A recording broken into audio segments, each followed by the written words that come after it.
छाती पर गोली खाकर भी जो सीमाओं पर अड़े रहे, छाती पर गोली खाकर भी जो सीमाओं पर अड़े रहे। अरकी तो पे आग उगलती थी लेकिन वो बंदे अड़े रहे। जो हुए शहीद राष्ट्र में उनका सत सत अभिनंदन है। उनके चरणों की रज अमोल मेरे मस्तक का चंदन है, मेरे मस्तक का चंदन। प्यार वार की तो बात बहुत हो चुकी है मित्र, अब कोई क्रांति वाली बात होनी चाहिए। गांधी और नेहरू से देश बचने को नहीं, घर घर में भगत सुभाष होना चाहिए। चुटकी में गंध लिए पाक है उछल रहा, उस पे करारी वारदात होनी चाहिए। लातों के भूत कैसे बातों से मान जाएं, इनकी उसी में मुलाकात होनी चाहिए।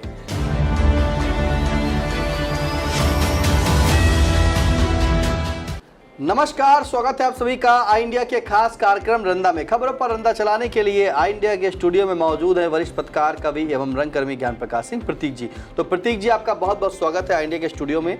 आज की पहली खबर की शुरुआत करेंगे, जहां पाकिस्तान के सेना प्रमुख जनरल असीम मुनीर ने दी गीदड़ भभकी, भारत के किसी भी सैन्य दुस्साहस का देंगे कड़ा जवाब। अब बीबक जो गीदड़ भभकी थी उस पर क्या कहेंगे, रंदा सुनते हैं।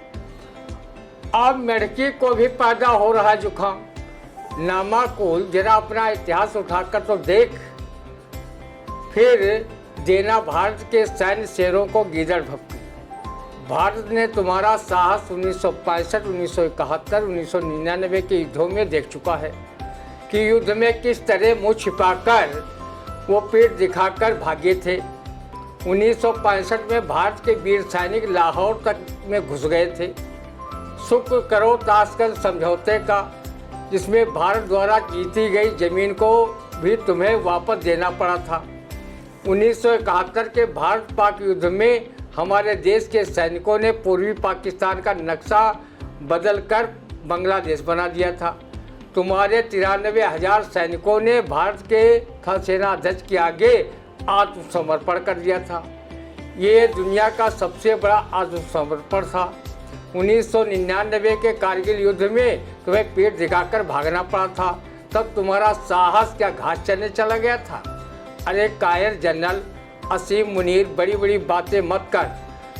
तुम्हें तुम्हारी औकात बताने के लिए हमारे वीर सैनिक बेसब्री से तुम्हारा इंतजार कर रहे हैं। आतंक के आका पाकिस्तान पर भी पूरी दुनिया थू थू कर रही है।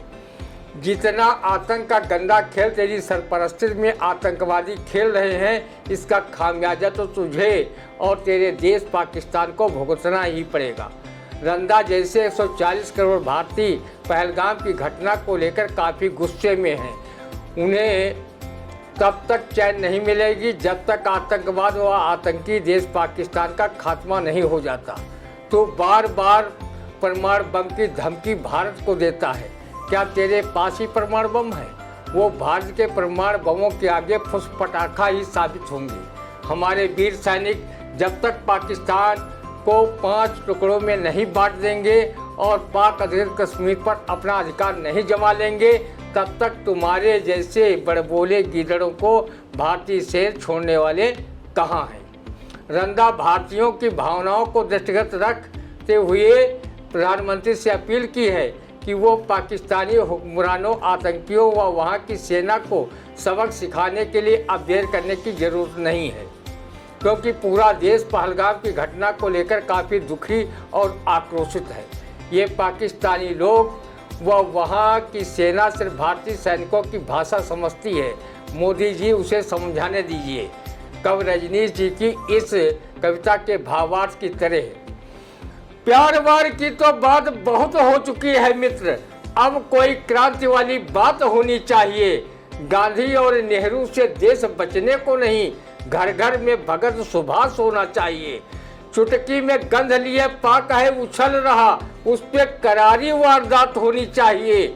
लातों के भूत कैसे बातों से मान जाएं, इनकी उसी में मुलाकात होनी चाहिए। रंदा उन वीर शहीदों का नमन कवि रजनीश मिश्र की इन पंक्तियों से करता है, जिन्होंने सीमा की रक्षा करते हुए अपना सर्वोच्च बलिदान भारत देश के लिए दिया है। छाती पर गोली खाकर भी जो सीमाओं पर अड़े रहे, छाती पर गोली खाकर भी जो सीमाओं पर अड़े रहे।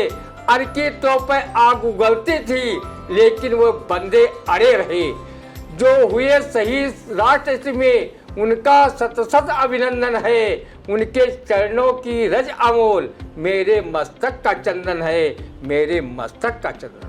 उनके चरणों की रज अमोल मेरे मस्तक का चंदन है। तो सुना आपने किस तरह से जो गीदड़ भभकी दे रहे हैं मुनीर, उनको कैसे जवाब दिया है रंदा ने। अरे रंदा ने बिल्कुल सही कहा कि रंदा जैसे 140 करोड़ जो हैं लोग इंतजार कर रहे हैं बस कि अब आतंकवाद को ख़त्म करना है। इन्हीं के इतना आक्रोश है कि अब वाकई लग रहा है आतंकवाद के साथ साथ पाकिस्तान न खत्म हो जाए। फिलहाल अगली खबर, जहां अंतर्राष्ट्रीय श्रमिक दिवस पर मजदूर संगठनों सहित श्रम विभाग ने भी आयोजित किया कार्यक्रम, दी सरकारी योजनाओं की जानकारी। विभिन्न संगठनों ने दी श्रमिकों को शुभकामनाएं। अब इन शुभकामनाओं पर क्या कहेगा रंदा, सुनते हैं। इसकी आराधना करता पसीने से, देश का निर्माण करता है पसीने से। गगन जिसकी ओढ़नी, धरती बिछौना है। श्रमिक तो इतिहास लिखता है पसीने से। मरहूम कवि वीरेंद्र श्रीवास्तव की उक्त काव्य पंक्तियों से रंदा देश के सभी संगठित व असंगठित क्षेत्र के श्रमिकों को अंतर्राष्ट्रीय श्रमिक दिवस पर ऑल इंडिया परिवार की ओर से शुभकामनाएं देता है कि वो अपने श्रम से भारत के नवनिर्माण में अपना ऐसे ही योगदान देते रहें। बड़ी विडंबना है कि जो श्रमिक बंधु अपना पसीना बहाकर बड़े बड़े पुल, कल कारखानों, सड़कों, इमारतों आदि का निर्माण कार्य करता है, उसे समय पर पारिश्रमिक मिल जाए, ये बड़ी बात है। पूंजीवादी व्यवस्था के शोषक जन श्रमिकों का सम्मान करना तो दूर, बल्कि काम निकल जाने पर उन्हें पहचानने की भूल भी नहीं करते। इंजीनियर तो सिर्फ किसी निर्माणाधीन प्रोजेक्ट की आधारशिला नक्शा बनाकर रखता है, लेकिन श्रमिकों के श्रम बिंदुओं से वो प्रोजेक्ट बनकर लोकार्पण के लिए तैयार किया जाता है। मजदूरों की हीन दिन दशा का वर्णन प्रसिद्ध प्रगतिशील लेखक, नाटककार व कवि सर्वेश्वर दयाल सक्सेना ने अपनी बकरी नामक नाटक में ये काव्य पंक्तियां लिखी हैं। जिस धूल से शहरों में मची रंगरेलियां, जिस धूल से शहरों में मची रंगरेलियां, जिन छप्परों के बल पे खड़ी हैं हवेलियां, उस आदमी को आदमी ये मानते नहीं, जब काम निकल जाता है पहचानते नहीं। जिनकी बीमारियों से चला रेलगाड़ियां, जिनके ही चिथड़ों से पहन सूट साड़ियां, उनके ही पेट पर जलाकर जश्न का चिराग, कहते समाजवाद हो वो देश जाग जाग। श्रमिकों का शोषण आज भी जारी है। होटल, ढाबों, ईंट भट्टों व खतरनाक उद्योग धंधों में आज भी बाल श्रमिक श्रम करते मिल जाएंगे। जिन हाथों में पढ़ने के लिए कापी किताबें होना चाहिए, वो हाथ कूड़े कचरे से कबाड़ ढूंढते आज भी मिल जाएंगे। सरकार द्वारा श्रमिकों के लिए अनेक योजनाएं संचालित हैं, लेकिन श्रम विभाग के अधिकारियों की उदासीनता के चलते उनका भरपूर प्रचार प्रसार नहीं हो पा रहा है।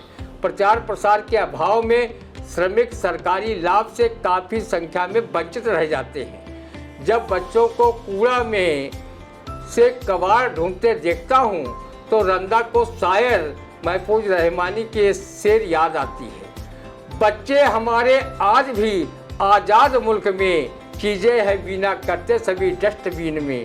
मालूम ये हुआ है सभी जायरीन से, होता है फ़ायदा उन्हें उनके यकीन से।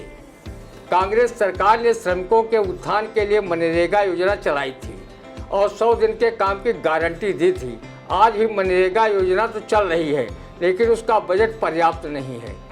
मनरेगा मजदूरों की दशा इतनी खराब है कि काम करने के महीनों बाद भी कहीं उनका पारिश्रमिक मिल पाता है। काम के लिए उन्हें आंदोलन तक करना पड़ता है। अंतर्राष्ट्रीय श्रमिक दिवस पर संगठित किसान मजदूर संगठन से जुड़े मनरेगा मजदूरों ने सीतापुर जिले के 7 ब्लॉकों में काम पाने के लिए रैली निकालने के लिए उन्हें मजबूर होना पड़ा। मजदूरों की अब कोई जिला स्तर पर प्रभावशाली ट्रेड यूनियन नहीं है, इसलिए उन्हें अपने अधिकारों के लिए दर दर की ठोकरें खानी पड़ती है। भला हो समाज सेविका ऋचा सिंह का, जो कम से कम मजदूरों को उनके अधिकारों के लिए जागरूक किया करती हैं। वो किसान मजदूरों की संस्था संगठन के तहत आंदोलन भी चलाती रहती हैं। ऋचा सिंह जैसी साहसी व जागरूक समाज सेविका के रहते मजदूरों का हक कोई नहीं मार सकता। काफ़ी समय पहले नामचीन कवि रहे डॉक्टर श्याम सुंदर मिश्र मधुप ने अपनी इन काव्य पंक्तियों से श्रमिकों का शोषण करने वाले पूंजीवादी पोषक वर्ग को ललकारा था। अब न जर्जर हड्डियों पर महल पूंजी का बनेगा, अब न जर्जर हड्डियों पर महल पूंजी का बनेगा, अब न मानो रक्त जलकर चिमनियों के मुंह उड़ेगा, अब न शोषक कर सकेगा श्रमिक संग कोई मनमानी, अब न आगे बढ़ सकेगी मुफ्तखोरों की कहानी। अब श्रमिक भी जागरूक होकर शोषण के विरुद्ध कहने लगा है कि बहुत हो चुका, अब हमारी है बारी, पलट के रहेंगे ये दुनिया तुम्हारी। रंदा आई इंडिया न्यूज चैनल परिवार की ओर से अंतर्राष्ट्रीय श्रमिक दिवस के उपलक्ष्य में युवा कवि एवं पेशे से शिक्षक डॉक्टर देवेंद्र कश्यप निडर की इन काव्य पंक्तियों से शुभकामनाएं प्रेषित करता है। श्रमिकों की त्याग तपस्या भी संघर्ष बोध सिखलाती है, श्रमिकों की त्याग तपस्या भी संघर्ष बोध सिखलाती है, हो कितना भी कोई नीचा हिम्मत ही उससे उठाती है। मजदूर रत रहे सदियों से कर्मों से सद संदेश लिए, श्रम साध कदम के बल पर ही मानवता का उपदेश दिए, निरसौर समर्पण साहस से अनुपम इतिहास बनाते हैं, फिर युग युग तक निज गाथा से दुनिया को राह दिखाते हैं। जनहित के काम सदा करना जिससे निज देश का महान बने, सविता समान भारत चमके दुनिया वालों की शान बढ़े। सविता समान भारत चमके दुनिया वालों की शान बढ़े। अंतर्राष्ट्रीय श्रमिक दिवस पर आई इंडिया परिवार की ओर से सभी श्रमिकों को बहुत बहुत शुभकामनाएं। फिलहाल वो जो श्रमिक होते हैं उन्हीं के बलबूते पर ये महल खड़े होते हैं, वो अगर ना काम करें तो वाकई कुछ नहीं हो सकता। फिलहाल अगली खबर, जहां नैमिषारण्य के चंद पंडे कर रहे श्रद्धालुओं के साथ मनमानी, मुंह मांगी दक्षिणा न देने पर करने लगते हैं अभद्र व्यवहार। ऐसी शिकायतें रोजमर्रा की बनी विषय। अब इन पंडों पर क्या क्या रंदा, सुनते हैं। रंदा 88,000 ऋषि मुनियों की तपोभूमि नैमिषारण्य के तीर्थस्थलों पर काबिज उन सभी पंडा पुरोहितों का हृदय की गहराइयों से सम्मान करता है जिन्होंने पीढ़ी दर पीढ़ी सनातन धर्म, परंपराओं व संस्कृतियों को जीवंत बनाए रखा है। जैसे एक मछली सारे तालाब को गंदा कर देती है, उसी प्रकार कुछ ऐसे पंडा नैमिषारण्य के तीर्थों व मंदिरों के आसपास चक्कर काटते मिल जाएंगे जो धर्मशास्त्र के ज्ञान में जीरो हैं, अर्थात अंडा हैं। ऐसे लोग बाहर से आने वाले श्रद्धालुओं को आस्था व धर्म के नाम पर मनमानी वसूली कर जमकर चूना लगाते हैं। अगर कोई श्रद्धालु उनके मांगे गए दान दक्षिणा से कम देने की सोचता है तो ये लड़ाकू पंडे आमादा फौजदारी तक हो जाते हैं।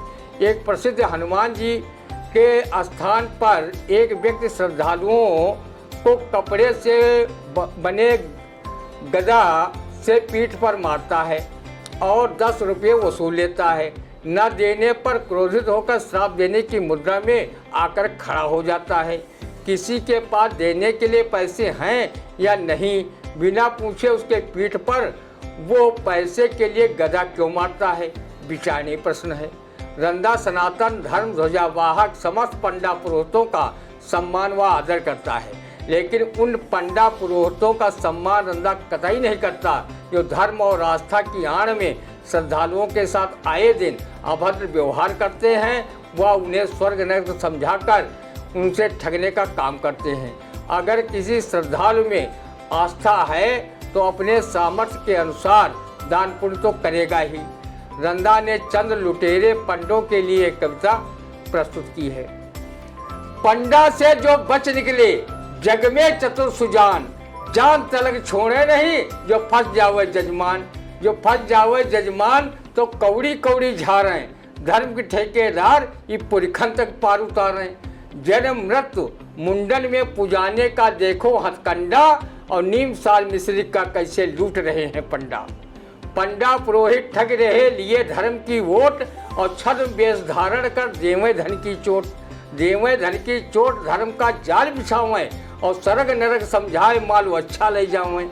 जहाँ चढ़ाऊन अच्छा देखें ता फारे उनका झंडा और श्रद्धालुन का कंगाल कर रहे लूटू पुरोहित पंडा। रंदा ने जिला प्रशासन से मांग की है कि नैमिष सारण जैसे तीर्थ स्थान की छवि श्रद्धालुओं में धूमिल न हो, इसलिए ऐसे पंडा पुरोहितों पर कड़ी नज़र रखी जानी चाहिए जो श्रद्धालुओं से जबरन मनमानी रकम धर्म के नाम पर वसूलते हैं। बिल्कुल रंदा ने सही कहा। जिस तरह से नैमिषारण्य जो विश्वविख्यात है और वहाँ पर जो है श्रद्धालुओं के साथ कुछ जो लड़ाकू पंडा हैं वो जो है श्रद्धालुओं से जबरन मनमानी करते हैं। अगर उन्हें दक्षिणा नहीं दी जाती है तो वो लड़ाई पर आमादा हो जाते हैं। तो ऐसे पंडों के लिए रंदा कहता है कि ऐसे पंडे और जो पुरोहित हैं उन पर प्रशासन को कड़ी नज़र रखना चाहिए, जिससे कि जो श्रद्धालुओं में नैमिषारण्य की जो छवि है, तीर्थ स्थान की छवि है, वो धूमिल ना हो। फिलहाल कैसा लगा आपको रंदा का कार्यक्रम कमेंट के माध्यम से जरूर बताइएगा। अब दीजिए इजाज़त, फिर मिलते हैं आपसे अगले रंदा के कार्यक्रम। तब तक के लिए नमस्कार।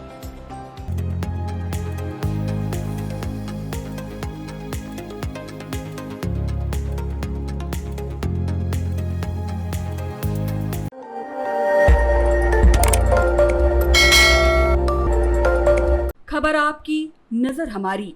देखते रहिए आई इंडिया।